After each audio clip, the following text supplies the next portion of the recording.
Good morning to me. Good afternoon to you, Kemi. Kemi's joining us from Dubai. How are you? I'm good. How are you?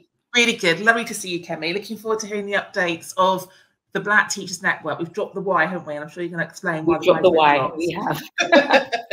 Right, over to you for your 10 minutes, and I'll come back with some questions in a bit. Thank you.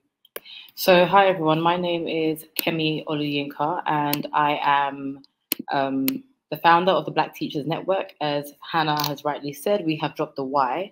So it was the Young Black Teachers Network. And we are still young. We're all young, but we are just sticking with Black Teachers Network now. I'm an author, an education consultant, experienced science teacher in Senko, and also an experienced senior leader. So the reason why I started the Black Teachers Network is because personally for me, when I was in the early stage of my career, so back in 2013, 2014, I just didn't see anyone who looked like me, especially in the school that I was working in, and especially at a senior leadership or middle leadership level. So it really bothered me. And one day I was just sitting at home and I started Googling the statistics of Black teachers in the UK. And I just thought, okay, it's disgusting. You know, it wasn't like 1930s, it's 2000, and at that point it was 2018. So I decided to start the Black Teachers Network, and the aim was to get a few teachers together at, maybe Costa or Starbucks, something like that. And before I knew it, so many people had signed up, and our first event, we had about just under 100 people. And so we started in 2018, December 2018, had our first event February 2019, and we've been running ever since. So the aim of BTN is to support, empower, and equip Black teachers in England. And now we're even going beyond England as I've moved to Dubai. And want them to be the best educators they can be, to progress, to ensure that they see others who look like them in those positions that they aspire to be in. And also to understand the impact we have on our Black boys. Thank you so much, Richard. If we can go to slide 2.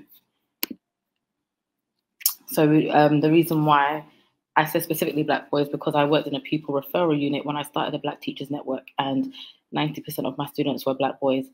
And rather than, they got kicked out of the mainstream school because it was down to behavior, but there were underlying needs that were not met, hence why they were permanently excluded or on a fixed term exclusion. So our overall goal is to welcome those with a passion for young people. So it's not just about just saying, I just want Black teachers, I just want Black teachers. Of course I do, but I want to also make sure that they want to be there, they want to support our young people, and ensure that they are ready for success, not just in the classroom, but outside of the classroom. Next slide, please.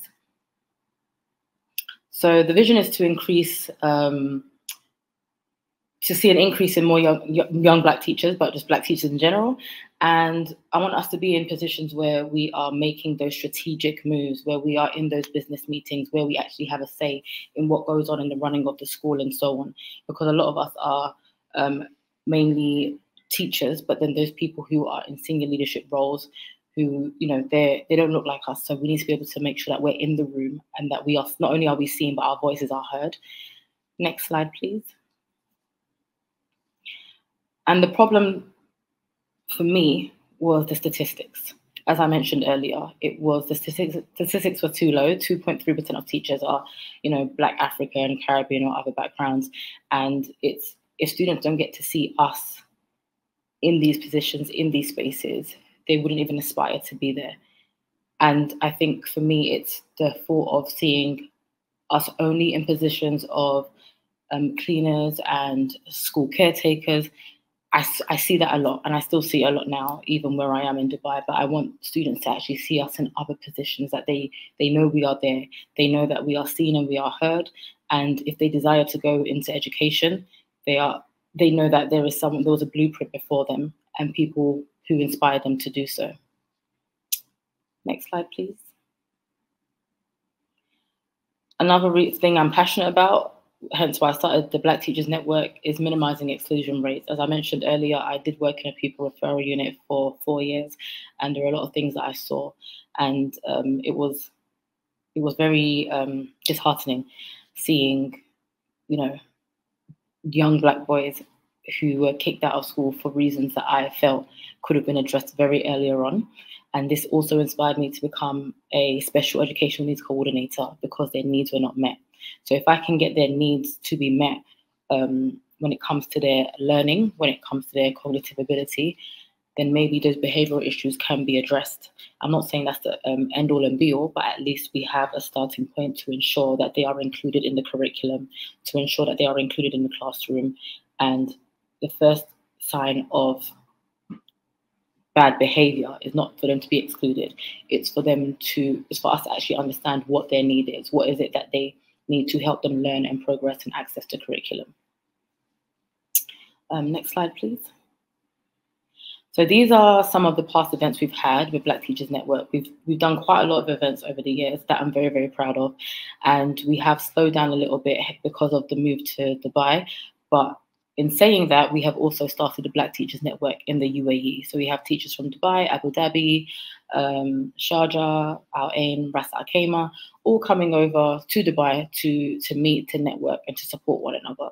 So we want to make sure that although we are still supporting teachers in the UK, we want to expand our brand, we want to expand the network and ensure that teachers all over the world, or in the UAE for now, are being supported, because once again, we are a minority and there are not a lot of us that are seen in these spaces.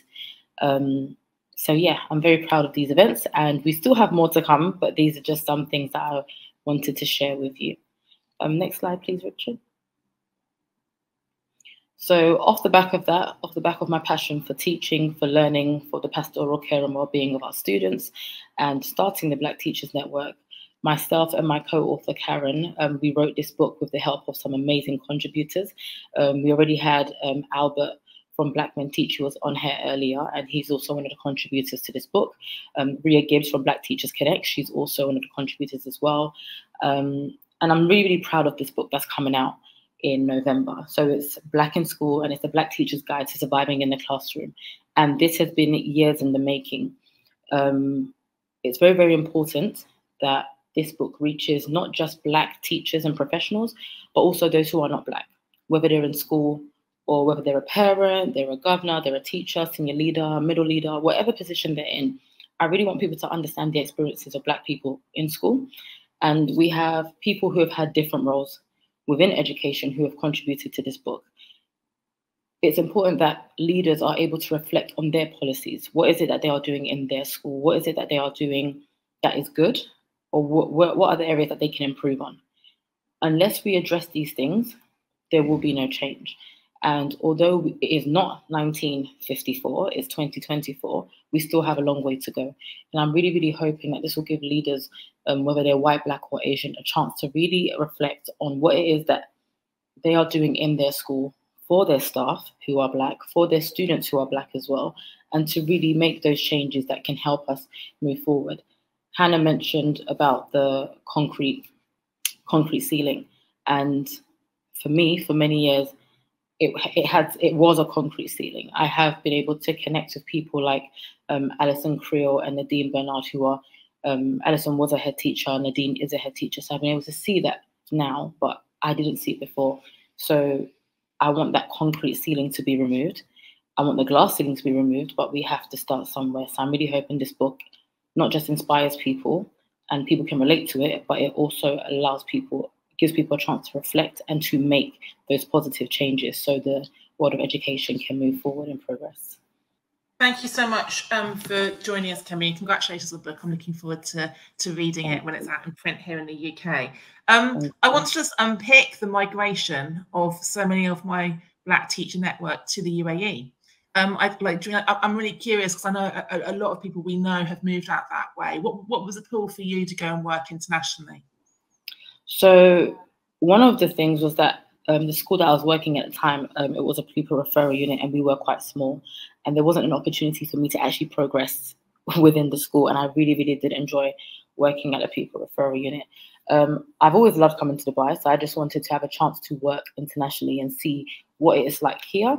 How is it different and how is it similar to the UK? Because I do work in a British international school. So it's the same curriculum, but of course a different cohort. I think a lot of people that I know are moving out to Dubai to teach. And I genuinely believe for people who have spoken to me, it's down to well-being. They don't have that work-life balance, mental and emotional health. it's a chance for them to come out here and have a bit of a work-life balance, because we do work 4.5 days a week. I'm not saying it's not as intense, but we're able to condense those hours and still have a bit of a balance, which does help. It does help mentally. Yeah, absolutely. So, I mean, we're seeing a mass exodus, and it's just curious, isn't it, when I'm seeing patterns and trends like that, and the fact that you're now launching your network over there to create community and create safety for. Is it just Brits at the moment, or are you getting like North Americans, Canadians? We have Americans as well.